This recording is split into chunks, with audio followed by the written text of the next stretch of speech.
I need you to survive.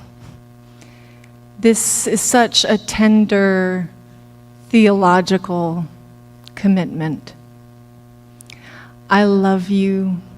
You are important to me. I need you to survive. This is true in our most intimate relationships. I won't harm you with words from my mouth. I love you.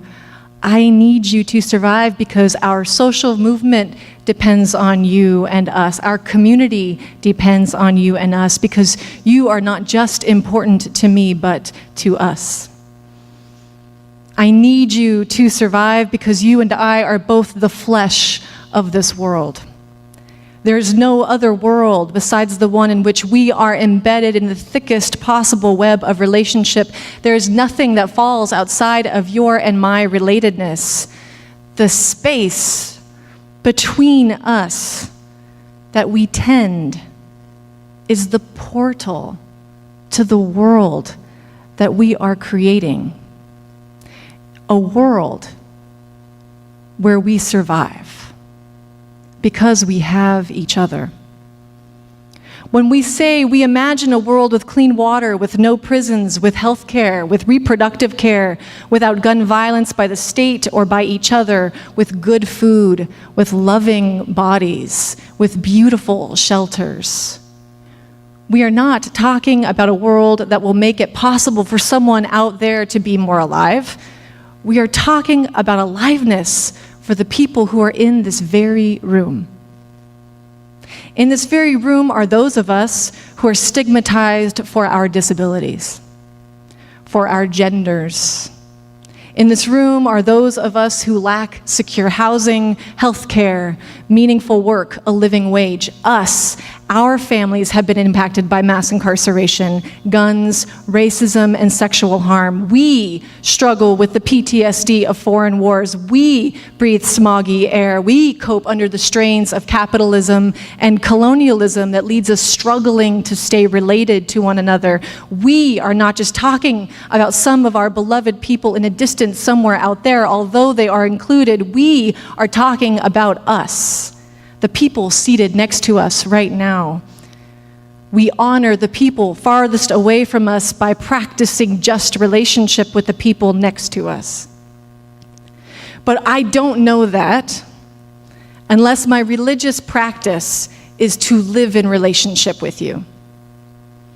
We don't know that unless we treat each person, each relationship like the sacred portal to the world we are building. We don't know that if we buy wholesale the dominant culture's argument that what happens to individuals is because they behaved badly and just didn't try hard enough. We can't see the etchings of a system of harm on the bodies of the people that we refuse to get close to, refuse to smell, refuse to hear, refuse to feel. I need you to survive begins the moment we say, I'm going to make this personal. When we say we go out and love the world from the heart of Pasadena, we are saying at Troop, our religion is to make this life and this place personal. Personal, not private. It is to say particular. It means that I can picture the face of the one I love who is most impacted by this issue because I know them and I love them.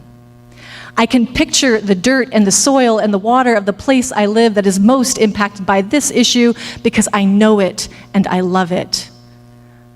I have moved toward what I love, and I imagine a future where they survive, and I will fight and create for that future. So it is personal. It matters to my person. I have a stake in it. Our relatedness is not just a pretty theory to me, it's personal. I am close enough to my own self and to this person and to this place that I can see the etchings of a system on their flesh that is my flesh, and I love them. They are important to me, and I need them to survive.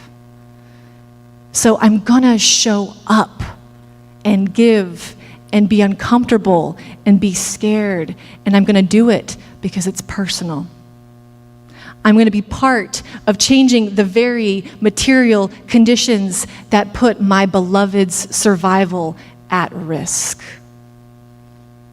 I need you to survive means I take your future as our future personally. What would it mean for us to take that to heart? How could we each carry that knowing closer and closer with us in our bones? How would we live each day if in each eye we looked at each other knowing, I need you to survive? It goes on one at a time, says Marge Piercy. It starts when you care to act. It starts when you do it again after they said no. It starts when you say, we, and you know who you mean. And each day, you mean one more. Amen.